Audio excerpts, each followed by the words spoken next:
You're listening to A Chapter a Day, a daily podcast.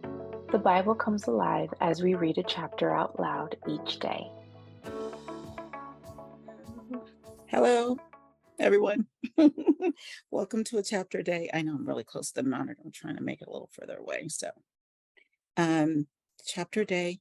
Today is July 14th, just barely. It's 11:48 p.m. in Central Time Zone. And so we are going to quickly read. Since it's July 14th, we're going to read Matthew 14. And thankfully, it's not super long, so it won't take longer than midnight. It won't even take that long. Okay. At that time, Herod the Tetrarch heard the reports about Jesus, and he said to his attendants, "This is John the Baptist. He is risen from the dead. That is why miraculous powers are at work in him." Now Herod had arrested John and bound him and put him in prison because of Herodias, his brother Philip's wife, for John had been saying to him, "It is not lawful for you to have her." Herod wanted to kill John, but he was afraid of the people because they considered him a prophet. On Herod's birthday, the daughter of Herodias danced for them and pleased Herod so much that he promised with an oath to give her whatever she asked. Prompted by her mother, she said, "Give me here on a platter the head of John the Baptist." The king was distressed, but because of his oaths and his dinner guests, he ordered that her request be granted and had John beheaded in the prison. His head was brought in on a platter and given to the girl, who carried it to her mother. John's disciples came and took his body and buried it. Then they went and told Jesus. When Jesus heard what had happened, he withdrew by boat privately to a solitary place. Hearing of this, the crowds followed him on foot from the towns. When Jesus landed and saw a large crowd, he had compassion on them and healed their sick. As evening approached, the disciples came to him and said, "This is a remote place and it's already getting late. Send the crowds away so they can go to the villages and buy themselves some food." Jesus replied, "They do not need to go away. You give them something to eat." "We have here only 5 loaves of bread and 2 fish," they answered. "Bring them here to me," he said, and he directed the people to sit down on the grass.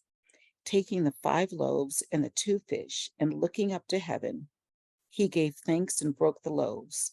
Then he gave them to the disciples, and the disciples gave them to the people. They all ate and were satisfied, and the disciples picked up 12 basketfuls of broken pieces that were left over. The number of those who ate was about 5,000 men, besides women and children. Immediately, Jesus made the disciples get into the boat and go on ahead of him to the other side while he dismissed the crowd.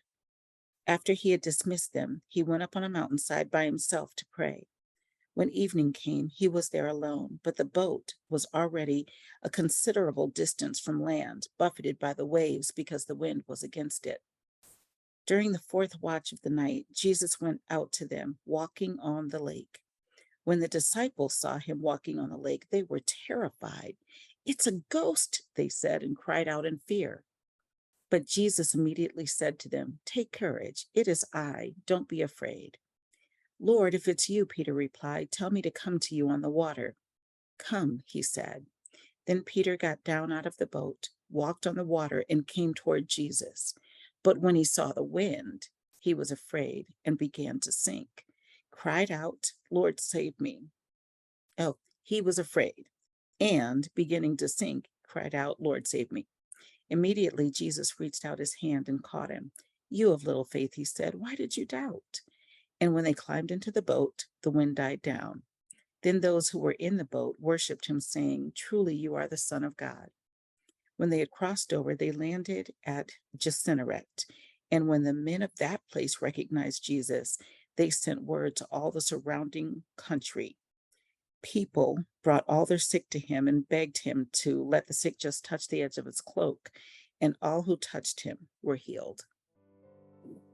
That was chapter 14 of Matthew. It's a good chapter. Even in his grief on John the Baptist, he was there just healing the people. even in his grief. See you tomorrow for chapter day.